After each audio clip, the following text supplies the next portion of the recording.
বাঘ নিয়ে ম্যারাথন প্রতিযোগিতা, প্যান্টনিক্স টাইগার রান 25 তারিখে।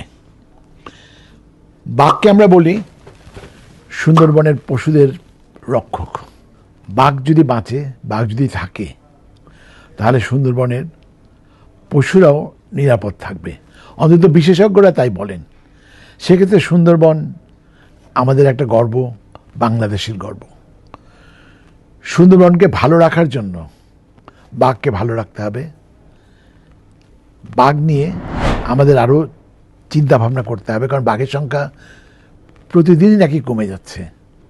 সংখ্যাটা যাতে না কমে একটু বৃদ্ধি পায়, সে ব্যাপারে সবাইকে সচেতন করার জন্যই প্যান্টনিক্স টাইগার রান।